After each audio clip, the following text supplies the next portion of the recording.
In a forbidden city, a princess has been kidnapped and taken to America. Welcome, Princess Pepe. But a warrior has been sent 5,000 miles to bring her back. So, Zero, what is our month for the beginning of July, or for the month of July? The month of July. So, this was kind of a failure, but I think we pivoted into something that might be fun. I thought that we could cover martial arts westerns because it's July and America. You know, what better way to celebrate this month than with a mashup of martial arts and westerns? And I found a decent amount of movies that I thought could fit under this theme. But unfortunately, a lot of those movies are not easy to break down in terms of fight choreography because sometimes they don't even have any. So yeah. So we made a slight pivot, kind of staying within the theme of things. You came up with this brilliant idea. So I think today's movie kind of gives it away. But before you name drop the title of the film, what is our theme, Zero?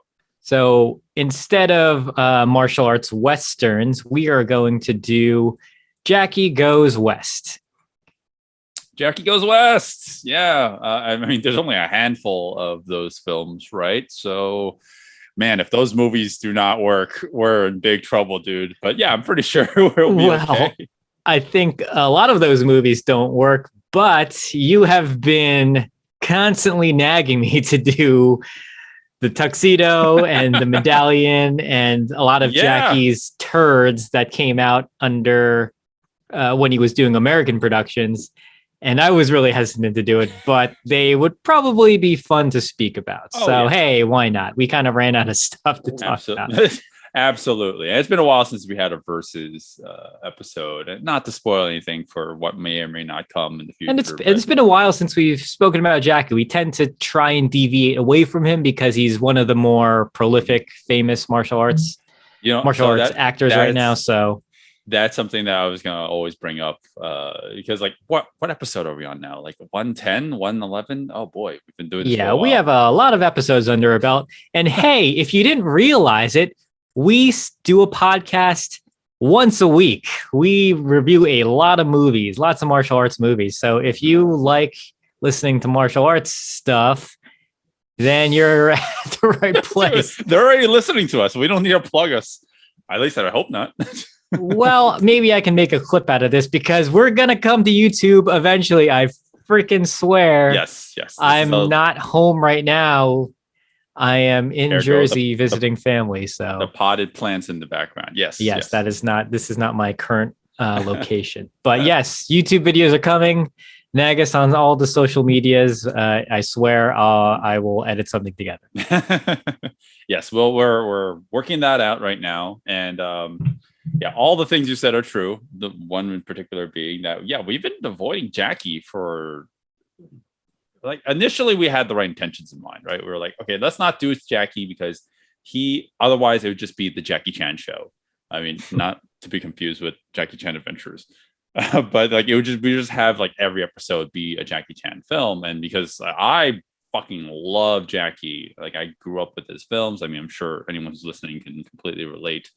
But I just like, okay, I don't want to only talk about Jackie Chan films, right? Because otherwise we'll be covering a whole bunch of his films. And let's cover some obscure things, cover some like hidden gems, but also talk about new releases and talk about up and coming martial artists. And then we realized 110 episodes in, like, wow, we only talked about like one or two Jackie Chan movies. Like, how did this happen? Well, we stuck with that notion that we would not just strictly speak about Jackie Chan movies.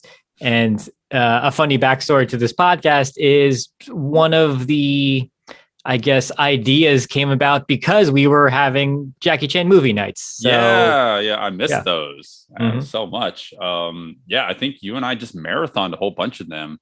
Well, we marathoned a whole bunch of bad Jackie Chan movies, and the drunken conversations that came from it was one of the ideas was we just start a podcast. So here we are. What almost 3 years. Is it 3 years later or is it 2 years later? I don't know. All I know is that I've been drinking and talking about movies, my two passions in life. So I'm happy. Same here. Hey. Cheers. Now you can own all the fun with the special edition Shanghai Noon DVD. A feature-packed DVD in explosive 5.1 Dolby Digital Surround Sound. Yeah, so I don't know. With Jackie films, there's so many to choose from, but I feel like we have a theme going, and it just so happens to be like the perfect time to reintroduce Jackie into the fold again. Mm-hmm. And but yes, it's July, and what do you think of when you think July? You think America. America. America. Yeah, America spelled just like that with an M. Right. Yeah, and Jackie's films, his Western productions are typically, they're not what I think of when I think Jackie's like best productions, right?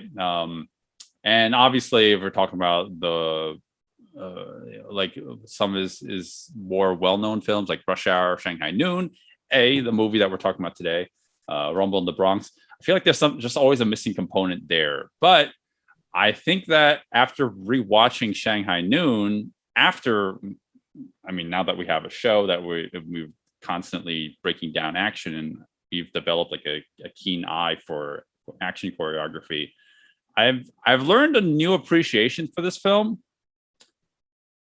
But I'd still say I don't necessarily like the film. Is that, I don't know, Zero. Like maybe you're just generally you're more optimistic, I guess.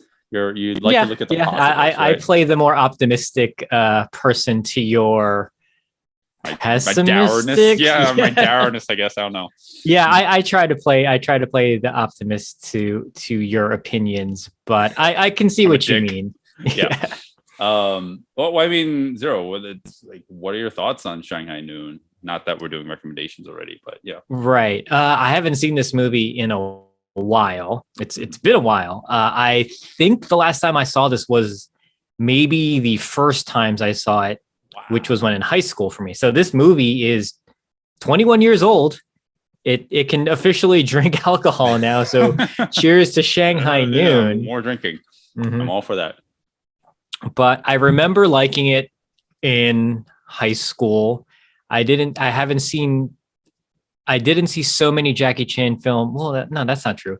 Jackie Chan movies were starting to come to America at that time. This was post Rumble in the Bronx, and then he started exploding after Rush Hour. And I saw this, and I remember, oh, okay, it was entertaining. I remember being entertained by it. I wasn't so keen on martial arts choreography at the time, but I remember liking the film as a whole. Seeing it now after so many years and after dissecting so many martial arts films, I can see where it's lacking compared to his earlier Hong Kong films. But I think the film is constructed in a way that, from point A to point B, it's perfectly acceptable to sit through and be entertained by it. Sure. And that's completely understandable. I actually would echo a lot of that. In fact, I don't really have anything to go against what you said. I think the film itself is actually kind of solid for the most part. You're going to find the but. Yeah, I think you have a but. Or do I and I think I have a, well, we both have but. But in terms of Shanghai Noon, mm-hmm. I suspect that there is an actor you might not be as crazy about who got casted in this, in one of the roles. Oh boy. Okay. So now, state. The only help he can find. Reach for the sky, ladies and gentlemen. Is an outlaw. Do exactly as I do it. Yeah. Who's no help at all. All right, I'll do it. For what? Help you rescue Princess Pee-Pee. Pay. This is me just being incredibly petty. Incredibly petty. Okay, so before we get into this, let's just talk about the positive of this movie. I actually think that the the comedy is not always there, but I do appreciate it, because it's fine. Like, it does feel like that early 2000s kind of comedy. So like if you put yourself in the right mindset and just treat it as a mindless action comedy from that era, it's perfectly fine. I think it's very serviceable. It's not a grade A material, and I think that's what I came into this movie with, even when I was 10 years old. And 10, whatever, however old I was when this movie first came out and I watched it, I already had the pretext of like watching a whole bunch of Jackie Chan films, like just growing up as a child watching his movies on VCD imported from Hong Kong. So I had an impression of like what he can do already. So when I watched this, I'm like, I might not have known it at the time, but something felt off. It just felt like it was very, I mean, obviously it was catered to a Western audience, but the action I didn't know at the time was definitely dialed down, and even the comedy was dialed down. And that's what makes a Jackie Chan film great. It's like they like really harp on both. So even with all the dials cranked down from like a 10 to maybe a 6 for that sounds fair. Yeah, I think so. Yeah. Okay. Now the math adds up. Yeah. They dialed it down to a little bit more than half. I think it's fine. So let's get to the elephant in the room. Why I don't like this movie or Shanghai Nights, and has nothing to do with the production. It is about one particular actor I just generally do not like. And that guy is Owen Wilson. I do not like him as an actor. Oh man, every time I see him in anything, I immediately get a headache. He has that effect on me.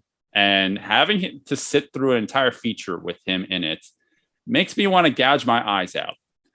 Now, it's not like You, Me, and Dupree. I've sat through that Drek, and he was in that thing the whole time, and I seriously thought about ending my life in the theaters. I have not seen that film. I want to see it now. I want to see what's going to make Will suicidal. Well, okay. Let me put a little asterisk on this whole thing, okay? Owen Wilson seems like a very nice guy. He really does. He seems like a genuinely good person. Like I've heard him on interviews, and he seems like a genuinely good person. And the only problem I have with him is his freaking acting is just it's annoying. He has like this really annoying presence to him, and I think I've told you this, Zero. Mm-hmm. I don't find Chris Tucker annoying. I find Owen Wilson absurdly annoying. And there's something about his mannerisms in this movie that just feel like it's just how he is. Like as a character, like the way that he portrays his character. It's like, that's just how he is in every movie. He doesn't really act so much as he just plays the one note. And for me, it gets kind of insufferable. But I'm already being a dead horse. All you need to know is that I have this like illogical dislike for his character. And we get a lot of it in this movie, and it makes me kind of dislike the film at times. So I mean, that's fair. If you don't like that personality type, then seeing that in a movie will definitely affect your opinion. But I do acknowledge it's completely irrational. Like, the movie's not bad. I mean, it's not great, but it's not bad. But then the fact Owen Wilson's in almost every scene just like drops like 3 points for me. I do not have the same disdain for Owen Wilson, but I would say when I was thinking about this movie, with the exception of the fact that Lucy Liu is barely a character and she's just, damsel in distress. Yes. I would say one of the weakest things for me personally is his character, because I don't know so this came out after Rush Hour, and Rush Hour was, lightning in a bottle. They now had an idea of how they can bring Jackie Chan to American audiences because of his limited English, but because of his high presence and great martial arts abilities, they needed to pair him up. He needed to constantly be in these buddy films. So when I was watching this movie, I was constantly kind of comparing it to Rush Hour. And you can kind of see the comparisons as well when you watch it. Yeah. But Chris Tucker is he's like up here and that's kind of intentional too, because Jackie Chan was limited in what he could verbally do on screen anyway at that time. Right. And Owen Wilson is the middle ground. He's supposed to be the everyman, right? Mhm. At least that's kind of what I was getting from it. He borders on being arrogant, but he's confident. Like, I never felt he was cocky. And Okay. when you have somebody who's at a 5 and Jackie Chan is still very limited in his dialogue, I feel that's not the best pairing.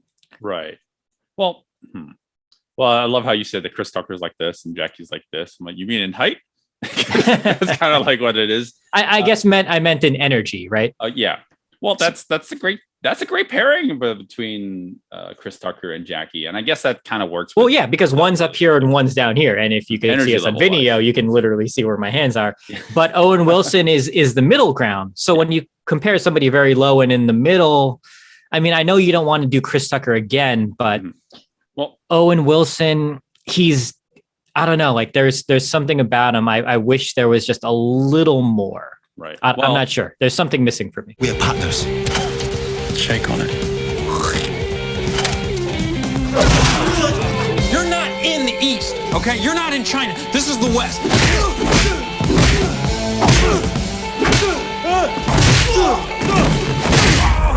Well, while we're at it, let's just really quickly get this plot out of the way, because this will segment to the point that I was going to make anyways. Well, it's a buddy cop genre in the West, basically, right? The princess gets gets kidnapped. Well, kind of. She gets held hostage, and she gets lured to come to America. She's they're in the Forbidden City in China. She gets lured in by, I don't know, white man teaching her English. And Roger Yuan's in this film. Hey, Roger Yuan, we spoke about him in the Paper Tigers episode. Go listen to that. More plugs. So Jackie Chan and the rest of these 3 Imperial Guards go to Nevada to try to find her. And Owen Wilson, Jackie Chan gets kind of taken astray because of a train heist. And then that's where he meets Owen Wilson. And then the rest of the movie is just trying to find Lucy Liu and the gold that the Imperial Guards are bringing to them. It's ransom money. It's ransom money. Yeah, but yeah, whatever.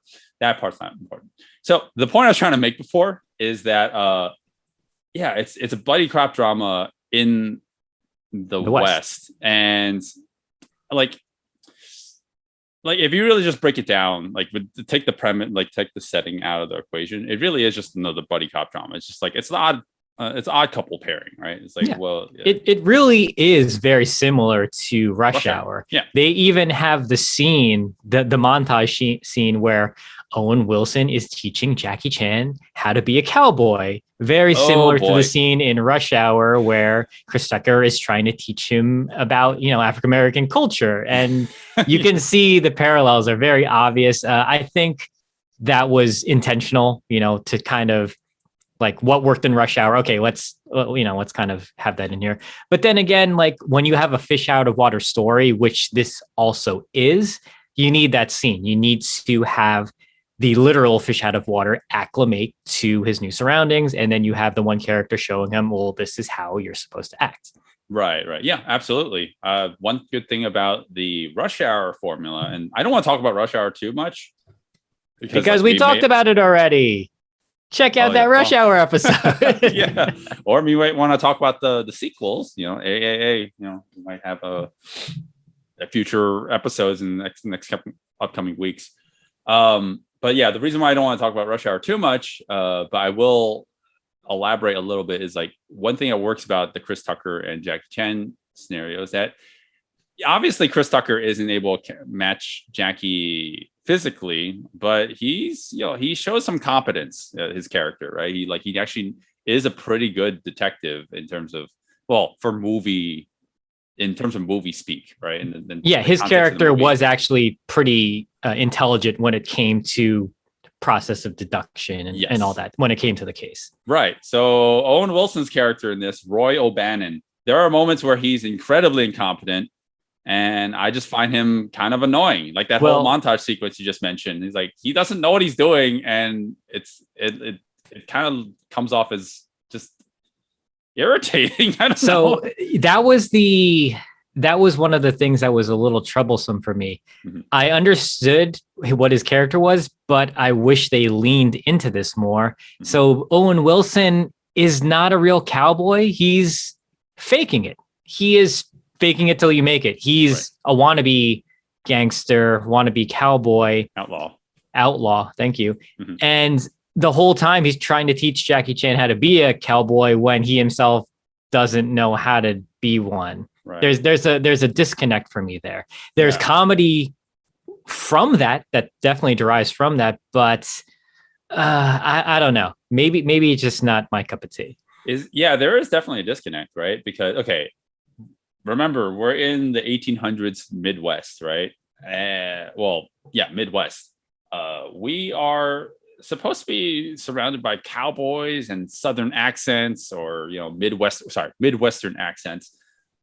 Owen Wilson's just Owen Wilson. He just sounds like himself. He's like, not even trying. You can't hold that. This is an American production. I don't think they're concerned with period piece accents at this point. I don't know. I don't know. I say Owen Wilson's the same in every freaking movie I've ever seen him in. So it seems like a limitation of his acting ability. I sound really hard on the guy, but I mean, that's I kind of am. It is what it is. But no one is speaking with a Nevada 1800s accent, to my knowledge. Kinda. So I'm not characters. I'm not going to strike that to him. It's right. It's an American production. Well, the reason why I brought this up, not for the sake of just bringing up to be nitpicky, is that I think that actually has to do with the fact that he doesn't have an accent. I'm just reading between the lines. Is that he's supposed to be talking like maybe someone from like the Northeast, because he isn't from Nevada area. He is just someone who migrated to the Midwest and is pretending to fit in properly. But at the same time, there's a disconnect there, because it's like he is an outlaw and he is notorious. Everyone knows who he is, but he's also incompetent. So it's like, how is he like dangerous and everybody knows him, but he's not a good cowboy. And I feel like the movie doesn't explain it very well. It's just you just have to believe that Roy O'Bannon, the character, is just extremely lucky. Well, I think that's what it is. Yeah, that ends up being a character trait, that he's just very lucky, and he gets by because of sheer luck, because of whatever he can get out of any situation because of that. Yeah. You two got 10 seconds to come out of there. Give us a minute. Are you crazy? Hey, you. No, but you're getting really close. Ow. Stop. Come on. We're men. We're not piñatas. I swear, this is going to be my last comparison to Rush Hour and the relationship here. I feel like the relationship between Jackie Chan's character, which is pretty minimal. He doesn't have many characteristics in terms of personality traits. He has motivations and goals, but I wouldn't say he has a lot of character. Obviously, given like what he's like, how he's written in this movie, right? He's not supposed to be speaking a whole lot of lines as compared to his partner, aka Chris Tucker or Owen Wilson, in either movies. So, but regardless, I feel like the Rush Hour movies did a much better job of establishing like how Jackie Chan and Chris Tucker work off one another. And this one, I kind of believe it, but kind of don't. But mostly because I don't know. I just don't buy Owen Wilson's performance. But that's just my bias, because it's Owen Wilson. I don't like him. So, I mean it is what it is. If you don't like the guy, then what else can we do about it? Yeah. So I've talked to death about how much I don't like him already. I'm sure I'm gonna bring it up again. But let's not beat a dead horse anymore. I really don't mean to disrespect the guy. Just something about him. It's like some people get triggered by Seth Rogen's laugh. I'm like, it's Owen Wilson's face. So Shanghai Noon. It's funny. It's one of those films that anyone who grew up in the early 2000s would remember this film. It's like pretty monumental in terms of like Jackie's early career in the West, or early rising career in the West. But if I ask anyone to name me the director for the Rush Hour films, I'm like, oh yeah, Brett Ratner, Brett Ratner, of course. And then I looked back and I was like, I thought to myself, I'm like, who directed Shanghai Noon? And then I looked it up. I'm like, oh, Tom Day. Yeah, Tom Day, of course. I'm like, I don't know who that is. Yeah, well, he didn't go on to do too much. Failure to Launch and Marmaduke. Oh, Marmaduke. Oh, isn't that a comic? Yeah, I think it's one of those live action adaptations of a comic. How do you make a comic of that? Anyways. Oh, and Owen Wilson is the voice of Marmaduke, apparently. So, okay. I guess I'm not watching that. So the reason why I brought that up is like, it's a first time director position for him, if I remember reading that correctly. And this film I think it's a pretty good enough accomplishment for someone who's taking directing seat for the first time, right? Yeah. For a first time director, it's very competently made. I can clearly see everything that's going on. And the movie moves along at a nice pace for 2 hours. We've always said 90 minutes would probably be the perfect time for an action movie, but when you have padding, it's so and you make it still enjoyable. I think that's a great accomplishment. So yeah, there you go. Yeah, for an hour and 50, it seems to breeze by pretty quickly. So, oh yeah, it's a good experience all in all. And yeah, I don't know what else to say about this. Like, everyone knows the legacy that this movie had, so much so that the Shanghai Nights was produced like 2-3 years afterwards, if I remember correctly. 3 years, I think. And I think I saw Shanghai Nights a lot more, and I think I would generally say I like the second one like more than the first. But I think, if my memory serves me correct, because I haven't seen Shanghai Nights in a while, I think the first movie still has the better action, all in all. But the second one's more memorable. I would highly disagree with you there. Is that true? I don't remember. Like, from my faint memory, I haven't seen either movie in a while, even though I've seen the second one so many times. But yeah, maybe because this is my recent viewing of Shanghai Noon. So How?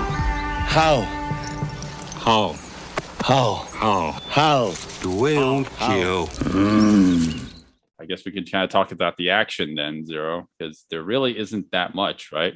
There is not. If you are a Jackie Chan fan looking for, I guess, what he was doing in his Hong Kong films, this will be a disappointment, but it's not like the action is horrible.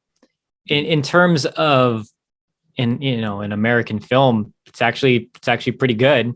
Everything, like, nothing feels out of place. It all kind of lines up. It all moves along in the pacing, and the fights are where they need to be. I would have liked a little more, but yeah, the action's perfectly acceptable. And and one of the interesting things is Yoon Bio was part of the action as well. He was one of the Jackie Chan group choreographers, and I think this might be one of the last times they might have officially worked together.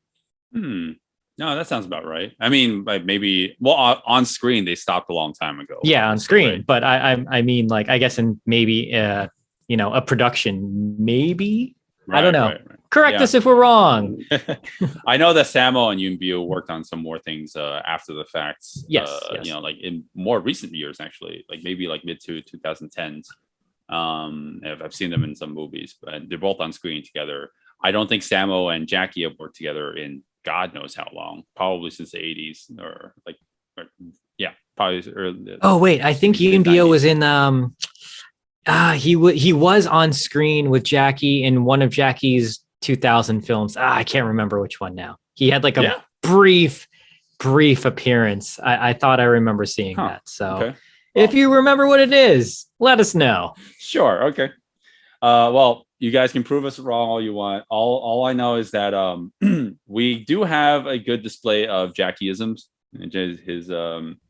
his physical performances, and this is something I can definitely go into in the technical breakdown if you listen to us on Patreon. But this is for the general viewers. I don't want to leave you guys out. Like my general feeling about Jackie's films, and that's like one disservice I feel like we've kind of did by not covering his movies for a while. I haven't seen a Jackie film and like dissected it in quite some time, especially since I don't watch his newer films because they're all garbage. Bleeding Steel.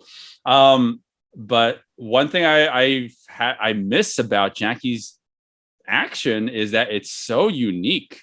Even in a movie like Shanghai Noon, you could just tell he has like this physical presence that even the best martial artists on screen today can't even come close to emulating. He is so good with his facial expressions and his physical presence that like it just makes him so unique. And then like many fights in the movie, like you can just see like how he's always emoting, like he's doing a stunt, but like he's not making it look effortless. Even if it is physically effortless, he is so good at his facial features and his face acting that makes it look like, oh, that was like so dangerous and so scary. Like he really knows how to elevate the action just by his face alone. And he's so good at it. And also it's like his presence and like posing for the camera, like really like he does a flip, right? But like for him, it's like he does a flip and he looks all frazzled and he looks straight at the camera. And just to let you know that like it's kind of like makes you relate with him a lot more. And that's something that like is kind of charming, but also refreshing because like you don't see that a lot in martial arts movies these days. Like everyone pulls off these crazy triple flips, triple kicks in midair. They're spinning like in 3 axes all at once, but then they're making it look effortless. And of course that's the style, but there's something kind of refreshing about watching a Jackie film, and he kind of makes you relate to him a lot more. If I'm making any sense. Well, that makes perfect sense. There is a relatability in flaws and imperfections because he is not, he's not Superman. He's doing things. He's making things feel like, oh, there's a possibility that I can do it because look, he's pulling it off, but he's stumbling or he's like kind of tripping and falling. They're making comedy out of it, but he's still looking kind of cool. So there's something about the fact that he is not perfect that makes us like him. Yeah. And that's something that I do miss like about watching Jackie Chan films, even if they're not the best display of that, because I don't think I need to. I'm sure everyone listening will completely agree. His American productions are nowhere close to his Hong Kong prime, right? But I mean, even if it is just a shadow of what it could be, I think that Shanghai Noon does a pretty good job of like showing what Jackie could do. Like his physical presence is still there. Like that's something so refreshing and something I really missed. So yeah, like that was just like an eye opener for me. Like, wow, I really missed this about his performance. Jackie Chan. Owen Wilson. Come on, Roy. Be the bullet. You can do it. Oh, no, you can't. He's gonna kill you. And Lucy Liu. This Memorial Day. The Old West meets the Far East. So for me, it wasn't his physical presence that caught my eye. It was basically him doing what he's known for. And if you are in an environment, Jackie Chan will beat you using the environment. that has become kind of like a stereotypical thing for Jackie Chan films. You go into said location, he will know how to traverse that location, the objects in that location, and use everything around him to beat you with it. Right. It's I mean, that's the Jackie Chan style. Like everyone, even lots of modern martial artists and performers now, they do that. And that's what we kind of are reminded of. But it's the thing that I noticed is he can take a location as simple as the woods and he beats you using the trees. And like, that's so fun because sometimes when you think of Jackie Chan fights, it's like, oh, look, he took this ladder and he's using it now and he's being people like, he's not literally picking up, large trees and then like doing Schwarzenegger and just like batting you with this big tree trunk. No, he's like he's weaving in and out. He's putting the people in there in uncomfortable positions and then like working his way around them. That's what's so nice about it. Right. With his American productions, I think the cinematography isn't as sharp as it could be because he's no longer controlling the camera. He's controlling the action. Yeah. But now it's the DP on the American production who's like, well, I want to place the camera here. And that's just where it is. So I feel the shots aren't always as visually clear and as dynamic as they should be, but because the action is still good. And surprisingly, the editing is still pretty competent. It all kind of works. Yeah. For the most part, I'd say the editing is pretty good. I do agree with the camera work. It can be a little close at times. Not sometimes horrible. It needs to be, but yeah, I noticed like it's a little too many mids when I want it just out a little bit. Yep. There's a lot of one of the things I noticed is there's a lot of over the quarter, 3/4, like 3/4 type shots where it's like kind of skewed. You're over somebody's shoulder, and personally, I'm not a fan of that because when you're doing moves, one performer is literally blocking like half of the screen because one of the other performers is in the background. So sometimes the movements gets obscured. You can make that camera angle work, but I feel that they overdid it a little bit in this. But I can still make out what's going on. So I mean, well, I think there are definitely some examples we can point out where like that does happen. Like a foreground stunt person will just obscure the action. It's not horrible. Like, so I feel like for the most part, it's pretty like consistently well shot. It's not the greatest in terms of like being consistent with that though. Like sometimes the editing will be a little bit too fast for my taste, like just like not really honing in on it. There's one actually really bad example when they're in the bar scene, and like there's one gag that they do that I think they did it like several times in Jackie productions. And it's like here, like they really horribly butchered it, and we'll get into that when we get to that. But yeah, like we can go right into the action, just to go specific, because those are our general thoughts on it, I guess. And there aren't that many fights, so yeah, there are not, unfortunately. there's a few action scenes or moments, but there is no fight choreography going on. 2, 3.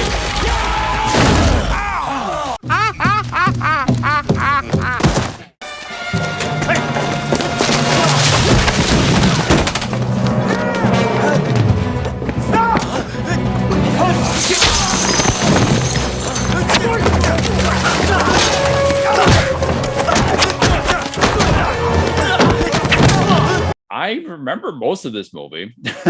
I've seen this movie quite a couple times as a kid. Like it was always on, but I think I've seen Shanghai Nights more. So maybe I might have conflated some of the scenes I remembered with that movie. But yeah, Shanghai Noon.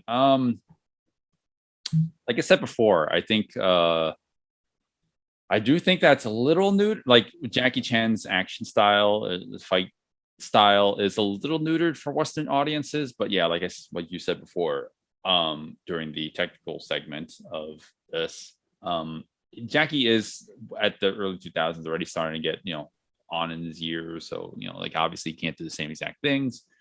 But then also, if you think about it, maybe American regulations wouldn't let him. We have, I was gonna bring that up too. We have unions here.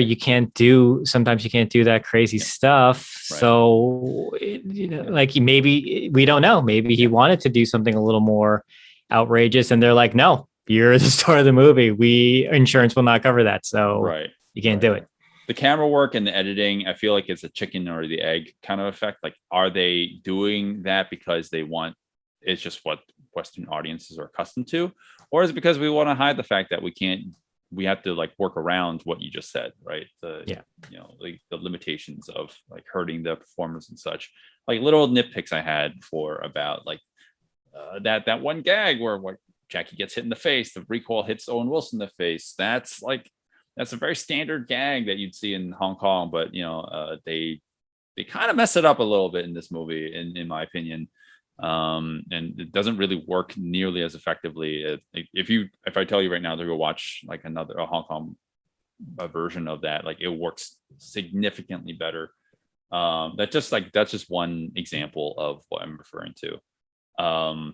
I think that like it could just be that they don't want to hurt their performers, or this because like they expect that the audience is expecting faster editing, like they don't expect to linger, and that's a shame, right? Yeah. But obviously we're talking early 2000s, so it's kind of expected that's what they expected. Also, Owen Wilson also broke his nose already. That's why it's shaped like that. I thought that was all conjecture. I don't think that was confirmed. Oh, really? Yeah. Okay. Well, let's just bring up more conspiracy theories. He broke his nose. He doesn't want to break it again. Yeah. Oh boy. Oh, maybe that's like an old Hollywood rumor that I was just thinking. Yeah, I think that's what it is. Yeah. Oh, okay. Allegedly. I always say the word allegedly. Sure. So, oh man, I didn't talk about Owen Wilson much at all, except for the beginning portion of it, in terms of like. What are you talking about? You talked about. Well, in terms of like swaying my opinions of like the action, it doesn't like. I actually think the movie's fine. It's not great, but it's fine.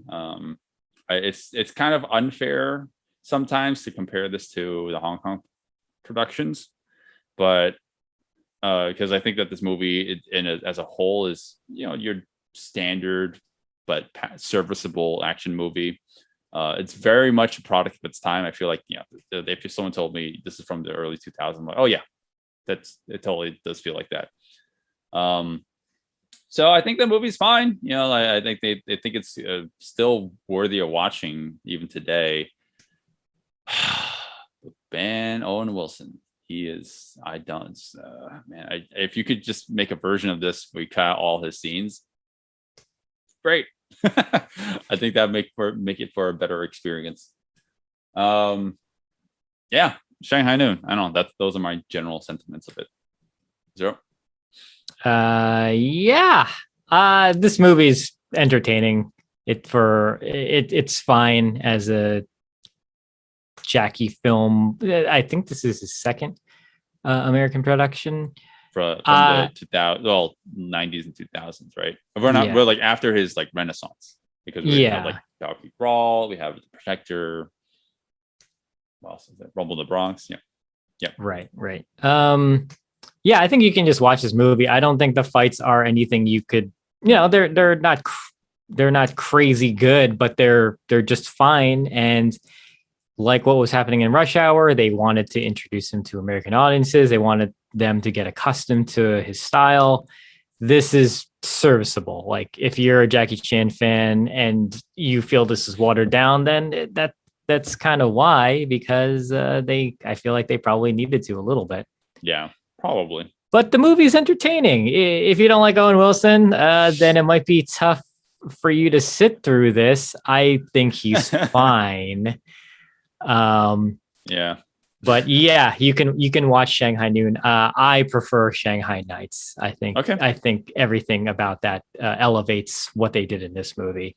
But for our theme, Jackie Goes West, I think this is, if you want to watch a martial arts Western, you can't go wrong with this movie, because I watched a bunch of other ones and oh boy, they are a little rough to sit through. Shanghai Noon. My name's John Wayne.